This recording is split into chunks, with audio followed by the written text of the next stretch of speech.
రొటీన్గా చేసుకుంటే గోంగూర చికెన్, గోంగూర మటన్ కాకుండా ఈసారి కొత్తగా గోంగూర ఎగ్ కర్రీ ట్రై చేద్దామండి. వేడి వేడి అన్నంలో కలుపుకొని తింటా ఉంటే నాన్ వెజ్ తినని వాళ్ళు కూడా చాలా ఇష్టంగా తింటారు. మళ్ళీ మళ్ళీ చేసుకుంటారండి. ఇది ఎలా చేసుకోవాలో మీకు చెప్తాను. వీడియోలోకి వెళ్ళే ముందు like, share and subscribe.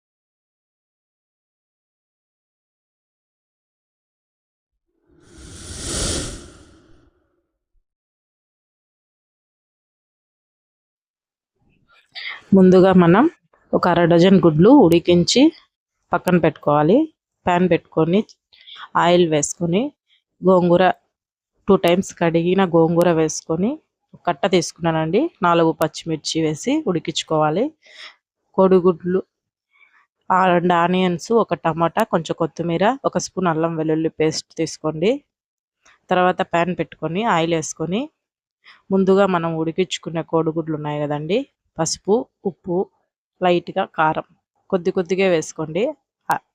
Eggs fry అయ్యేదాకే eggs fry చేసుకోవాలి. దోరగా ఫ్రై చేసుకొని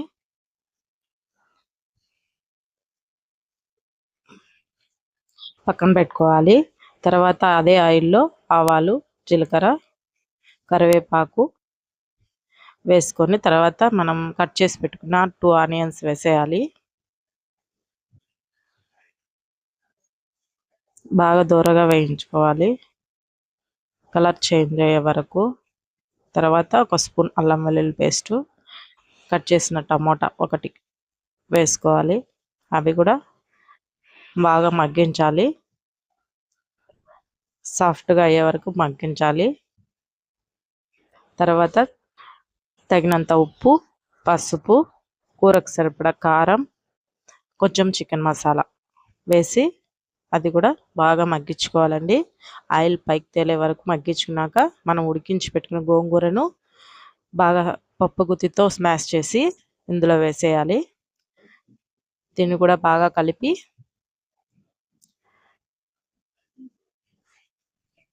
బాగా మిక్స్ చేసుకోవాలండి. మిక్స్ చేసుకున్న తర్వాత ఆయిల్ పైకి తేలుతుంది చూడండి, ఇలా తేలాలి. తర్వాత మనకు సరిపడా వాటర్ వేసుకోవాలి. వాటర్ ఎంత సరిపోతే అంత మనం వేసుకున్న తర్వాత థిక్గా ఉండాలండి. థిక్నెస్ మనకి ఎలా సరిపోతే ఆ మాదిరి వేసుకొని వాటరు కొంచెం సేపు మగ్గిన తర్వాత మనం ఫ్రై చేసిన ఎగ్స్ వేసేసుకోవాలి. ఎగ్స్ వేసినాక ఇంకొద్దిసేపు అలా మూత పెట్టి ఒక 2 మినిట్స్ అలా మగ్గనివ్వాలి.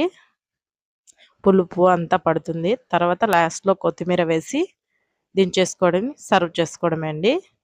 ఎంత టేస్టీగా ఉండదంటే అంత టేస్టీగా ఉంటుంది.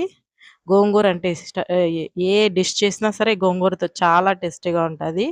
ఒక్కసారి ట్రై చేసి మీరు కూడా చేసుకొని తినండి, కామెంట్స్లో చెప్పండి, చాలా బాగుంటుంది.